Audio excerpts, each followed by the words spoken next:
घर लौटने में देर हो गई थी। रात के सन्नाटे को वो अपनी साइकिल से चीरता हुआ चला जा रहा था। वो गांव की नदी तक पहुंचा ही था कि तभी उसे नदी के पास एक काला साया दिखाई दिया जो नदी के किनारे पानी को घूरे जा रहा था। इतनी रात को नदी के पास देखकर राजन के ना जाने क्यों रोंगटे खड़े हो गए। उसे ऐसा महसूस हुआ मानो उसके पैर साइकिल के पैडल पर जम गए हो। राजन कपकपाते हुए होठों से बोला, कौन है वहां पर? राजन ने इतना बोला ही था कि अचानक वो साया बिजली की रफ्तार से दौड़ता हुआ राजन के नजदीक आ गया। राजन की नजर जैसे ही उस साए पर पड़ी, उसके अंदर से एक भयानक चीख निकल गई। इस घटना के 1 महीने बाद अर्जुन का सारा ध्यान ड्राइविंग पर था। उसकी पत्नी शिखा कार में ड्राइविंग सीट के बगल में बैठी हुई एक मैगजीन पढ़ रही थी। शिखा ने मैगजीन रखकर अर्जुन की ओर देखकर कहा, और कितनी दूर रह गया है तुम्हारा गांव अर्जुन? बस थोड़ी दूर रह गया है, आधे घंटे में हम पहुंच जाएंगे। तुम्हारे चेहरे पर इतनी टेंशन क्यों है? टेंशन क्यों नहीं होगी शिखा, मैंने अपनी माँ को बगैर बताए तुमसे लंदन में शादी तो कर ली। पता नहीं माँ तुम्हें देखकर कैसे रिएक्ट करेगी। डोंट वरी अर्जुन, मुझ पर भरोसा रखो, तुम्हारी माँ को मनाने की जिम्मेदारी मेरी है। आई होप शिखा ऐसा ही हो, यकीन मानो अगर ऐसा हुआ ना तो मेरे ऊपर से एक बहुत बड़ा बोझ उतर जाएगा। हम मुस्कुरा भी दो यार। अच्छा तुम बता रहे थे कि गाँव में तुम्हारी बहुत बड़ी हवेली बनी हुई है, कुछ बताओ ना अपनी हवेली के बारे में। अरे 15 मिनट में हम वैसे भी पहुंचने वाले हैं, तुम खुद देख लेना। कुछ ही देर में अर्जुन अपने गांव वीरपुर अपनी हवेली में खड़ा हुआ था। अर्जुन की मां अर्चना देवी अर्जुन के स्वागत के लिए हवेली के बाहर खड़ी हुई थी। अर्जुन ने दौड़कर अपनी मां के पैर छुए और डरते हुए बोला, ये शिखा है मां, मेरी पत्नी, हम दोनों ने लंदन में शादी कर ली। अर्जुन की बात सुनकर अर्चना देवी मुस्कुराकर बोली, कोई बात नहीं बेटा, एक ना एक दिन तो तुझे शादी करनी ही थी। इतना बोलकर अर्चना ने अपनी बहू को गले लगा लिया और वो अंदर आने का इशारा करती हुई वहां से चली गई। अर्जुन को अपनी मां का यह बिहेवियर देखकर बहुत ज्यादा हैरत हुई। उसे उसकी मां इस बार बहुत बदली हुई सी लगी। अर्जुन पूरे 10 साल बाद लंदन से आया था। अर्जुन उन्हीं ख्यालों में खोया हुआ था कि उसके कानों में उसकी पत्नी शिखा की आवाज टकराई। अब क्या बाहर ही खड़े रहने का इरादा है क्या? अंदर नहीं चलोगे? कौन से ख्यालों में गुम हो गए? मुझे लगा था माँ को मेरी शादी के बारे में जानकर बुरा लगेगा, मगर माँ को तो जैसे कोई फर्क ही नहीं पड़ा। अजीब आदमी हो, ये तो अच्छी बात है, मुझे मेहनत करने की जरूरत ही नहीं पड़ी। चलो अब अंदर भी चलो। अर्जुन और शिखा अंदर की ओर चले गए। अर्जुन ने देखा कि उसकी हवेली में सन्नाटा पसरा हुआ था। उसे याद था कि उसकी हवेली में बहुत सारे नौकर चाकर हुआ करते थे। डाइनिंग टेबल पर डिनर के दौरान अर्जुन अपनी माँ से जो बोला वो सुन उसकी पत्नी शिखा और रहस्यमय अंदाज में मुस्कुराकर लगातार देखे जा रही थी। माँ, हवेली के सारे नौकर कहाँ गए? मैंने सबको छुट्टी दे दी बेटा। लेकिन क्यों माँ, तुम्हें तो काम करने में बहुत ज्यादा तकलीफ होती होगी। नहीं बेटा, मुझे कोई तकलीफ नहीं होती। कुछ वक्त से मुझे सुकून और सन्नाटा अच्छा लगता है। अर्जुन इससे पहले अपनी माँ से कुछ कहता कि उसकी माँ ने उसे बोलने से रोक दिया। अर्जुन चुपचाप खाना खाने लगा। खाने के बाद अर्जुन और शिखा बेडरूम में चले गए। अर्जुन बेड पर सोच में लेटा हुआ था कि अचानक शिखा अर्जुन से लिपट गई और वासना का तूफान अपने चरम पर पहुंच गया था। अचानक शिखा को दरवाजे पर 2 लाल लाल आंखें दिखाई दिए। उसे ऐसा लगा जैसे कि कोई उसे देख रहा हो। शिखा ने तुरंत बेड से उठकर अपने कपड़े पहन लिए। क्या हुआ शिखा?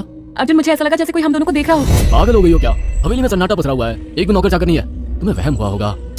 तुमने तो सारा मूड खराब कर दिया शिखा, अब सो जाओ। उस रात अर्जुन तो गहरी नींद में सो गया, मगर शिखा की आंखों से नींद कोसों दूर थी। अगली सुबह शिखा जल्दी उठकर किचन की ओर चली गई, मगर उसने देखा कि उसकी सास अर्चना नाश्ता तैयार कर चुकी थी। माँ, आपने तकलीफ क्यों की? मुझे बुला लेती आप। शिखा की बात सुनकर उसकी सास अजीब से अंदाज में शिखा की ओर देखने लगी। उनके देखने के अंदाज में पता नहीं ऐसा क्या था कि शिखा को अपने रोंगटे खड़े होते हुए महसूस हुए। अर्चना धीरे धीरे करीब कदमों से शिखा के करीब आकर बोली, कोई बात नहीं बेटी, तुम्हें अब यहीं रहना है। तुम सिर्फ मेरे बेटे के साथ प्यार से रहो और जल्दी से मुझे एक पोता दे दो। काम की चिंता मत करो, वो सब मैं कर लूंगी। कुछ ही दिनों के बाद अर्चना गर्भवती हो गई। उसे हवेली में रहते हुए 6 महीने से ज्यादा वक्त हो चुका था और इन 6 महीनों में उसने नोट किया कि जब से वो गर्भवती हुई है उसकी सास अचानक से आकर उसके पेट पर हाथ फेरने लगती और अजीब से अंदाज में उसके पेट को घूरने लगती। शिखा ने तंग आकर अर्जुन से कहा, अर्जुन, मुझे तुम्हारी माँ का बिहेवियर बड़ा अजीब लगता है। तुम्हारी माँ जब देखो मेरे पेट पर आकर हाथ फेरती रहती है। अरे माँ को अपने पोते के आने का बेसब्री से इंतजार है शिखा, इसमें अजीब लगने वाली क्या बात है? मैं तुम्हें कैसे समझाऊं? मैंने माँ की आंखों में एक अजीब सी चमक देखी है। कैसी चमक? शिखा के मुंह से अचानक से एक अल्फाज निकल गया, जैसे किसी डायन की आंखों में होती है। शिखा की बात सुनकर अर्जुन का गुस्सा 7वें आसमान पर पहुंच गया। वो गुस्से से चीखते हुए बोला, खबरदार शिखा, आगे एक शब्द मेरी माँ के खिलाफ मत निकालना, नहीं तो मुझसे बुरा कोई नहीं होगा। तुम्हें शर्म आनी चाहिए शिखा, जब से तुम यहाँ पर आई हो तब से मेरी माँ तुम्हारी कितनी चिंता करती है। वे तुम्हें समय से खुद नाश्ता बनाकर देती है, खाना देती है, यहाँ तक कि हवेली की साफ सफाई भी वो अकेली करती है। क्या बोलूं अब तुमसे, शर्म आती है मुझे तुम्हें अपनी पत्नी कहते हुए। इतना कहकर अर्जुन गुस्से से कमरे से निकल गया। शिखा अर्जुन से बहुत कुछ कहना चाहती थी मगर कह नहीं पाई। उसने महसूस किया था कि चाहे कितनी भी तेज आंधी और तूफान आए मगर हवेली के अंदर धूल की एक परत तक नहीं जमती थी और दिन ब दिन अर्चना के चेहरे की झुर्रियां कम होती जा रही थी। ऐसा लगता था मानो वो जवान हो रही हो। शिखा के अब 9 महीने कंप्लीट हो चुके थे और एक रात अचानक उसे प्रेगनेंसी पेन होने लगी। वो दर्द से तड़पने लगी। ये देखकर अर्जुन घबरा गया। वो दौड़ा दौड़ा माँ को बुलाकर लाया और बोला, माँ, हमें तुरंत शिखा को किसी अच्छे हॉस्पिटल में एडमिट कराना होगा। अर्जुन ने देखा कि उसकी माँ ने उसकी बात को सुना ही नहीं। वो तो बस शिखा के गर्भ की ओर आंखें फाड़ फाड़ कर देखी जा रही थी। अर्जुन एक बार चिल्लाकर कहा, माँ, हमें शिखा को इसी वक्त हॉस्पिटल में एडमिट कराना होगा। नहीं, शिखा की डिलीवरी हॉस्पिटल में नहीं, इसी हवेली में होगी। लेकिन इस हवेली में आपके और मेरे अलावा कोई नहीं है। तभी शिखा दर्द से तड़पने लगी।